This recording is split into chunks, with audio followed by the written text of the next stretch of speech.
Selamat pagi, perkenalkan nama saya Agnes Sampeluko. Saya dari kelas 3 Akuntansi Manajerial dengan NIM 19651014. Pada kesempatan kali ini saya akan mereview bab 8 dengan tema audit pada sistem PDE.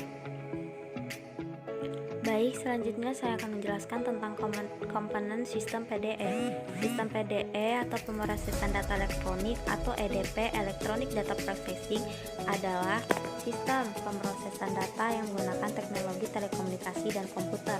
Sistem PDE merupakan salah satu hasil pengembangan teknologi yang penting saat ini untuk dilakukan. Ada 4 komponen sistem PDE, yaitu 1. Perangkat keras atau hardware komputer. Hardware komputer merupakan peralatan fisik yang digunakan dalam sistem PDE. Konfigurasi hardware berisi 5 komponen, yaitu 1. Central Processing Unit atau CPU, 2. Peralatan input atau input device, yang ketiga peralatan output, yang keempat peralatan komunikasi komputer, yang kelima secondary ROM. Yang kedua, perangkat lunak atau software komputer. Perangkat lunak sistem ini melaksanakan fungsi umum yang harus ada agar komputer dapat beroperasi dan mengelola data sebagaimana mestinya. Perangkat lunak sistem dikelompokkan menjadi 1. Sistem operasi, 2. Program utility, yang ketiga embedded dan assemblers, yang keempat sistem manajemen basis. Baik, selanjutnya yang ketiga, metode pengorganisasian data. Metode pengorganisasian data merupakan cara bagaimana data diorganisasikan dalam file komputer. Ada 2 jenis metode pengorganisasian data yang dapat dilakukan, yaitu 1. Traditional file method. Pada metode ini, master file dan file transaksi dipisahkan untuk setiap aplikasi akuntansi atau siklus akuntansi yang berbeda. Yang kedua, database method. Database method merupakan metode organisasi data yang didasarkan pada kemampuan data dalam file untuk diakses langsung oleh berbagai program aplikasi. Dan yang keempat, ada metode pemrosesan data. Selanjutnya, kelebihan dan kekurangan sistem PDE dibandingkan dengan sistem manual. Kelebihan: 1. Sistem PDE dapat memberikan kontribusi yang lebih baik dalam pemrosesan data daripada sistem manual.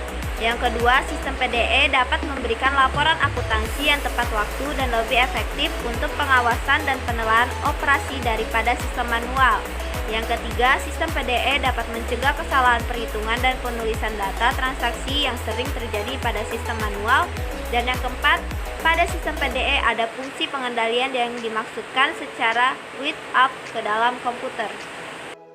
Selanjutnya, kekurangan. 1. Sistem PDE menghasilkan jejak bukti transaksi yang terbatas dibanding dengan sistem manual. Yang kedua, lebih sedikit bukti dokumen mengenai kinerja prosedur pengendalian pada sistem PDE daripada sistem manual. Yang ketiga, informasi dalam sistem PDE kurang fleksibel atau sulit dilihat daripada sistem manual. Dan yang keempat, pengurangan campuran tangan manusia dalam sistem PDE dapat mengakibatkan tersembunyinya kesalahan yang sebenarnya dapat diamati dalam sistem manual. Baik, selanjutnya saya akan menjelaskan tentang pengendalian intern pada sistem PDE. Pengendalian sistem pada PDE mencakup prosedur manual dan prosedur yang dirancang dalam program komputer. Program pengendalian manual dan program komputer terdiri atas 1. Pengendalian umum. Pengendalian umum merupakan pengendalian menyeluruh yang berdampak terhadap lingkungan PDE. Pengendalian umum berhubungan dengan keseluruhan bagian sistem PDE. Yang kedua, pengendalian aplikasi. Pengendalian aplikasi merupakan pengendalian khusus atau aplikasi akuntansi seperti pemrosesan penjualan atau penerimaan kas, pemrosesan gaji dan upah karyawan, dan sebagainya.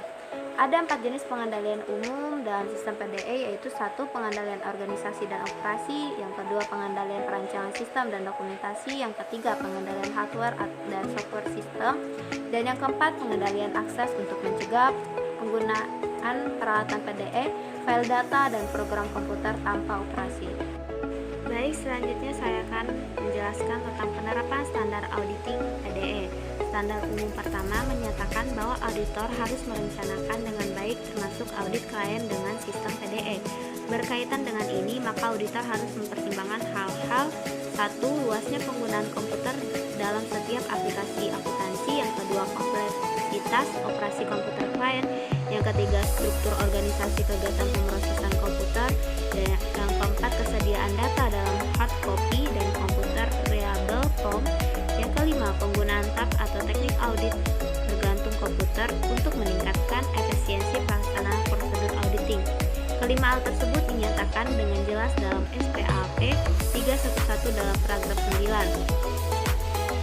Standar pekerjaan lapangan kedua mengharuskan auditor untuk menghimpun struktur pengendalian internal klien. Auditor harus menghimpun pemahaman yang cukup untuk memahami satu kelompok transaksi operasi entitas yang diproses dengan sistem PDE dan yang disignifikan untuk laporan keuangan. Yang kedua, catatan akuntansi, dokumen pendukung, mention reliable information, dan akan khusus dalam laporan keuangan yang mencakup dalam pemrosesan dan laporan sistem PDE. Yang ketiga, bagaimana komputer digunakan untuk pemrosesan data. Dan yang keempat, jenis salah saji potensial yang dapat terjadi. Baik, selanjutnya saya akan menjelaskan tentang menentukan resiko pengendalian. Proses penentuan resiko pengendalian dalam struktur pengendalian PDE sama dengan pengendalian sistem manual yang meliputi: 1. Mengidentifikasi salah saji potensial yang mungkin terjadi untuk setiap asersi. 2. Mengidentifikasi prosedur pengendalian yang perlu untuk mencegah dan mendeteksi salah saji tersebut. Yang ketiga, melaksanakan pengujian pengendalian. Ada dua cara yang dilakukan untuk pengujian pengendalian dalam sistem PDE, yaitu 1. Pengujian pengendalian dengan komputer auditing through the computer. Yang kedua, pengujian pengendalian tanpa komputer atau auditing around the computer. Baik, sekian materi yang dapat saya sampaikan. Kurang lebihnya saya mohon maaf. Terima kasih atas perhatian teman-teman. Saya ucapkan selamat pagi.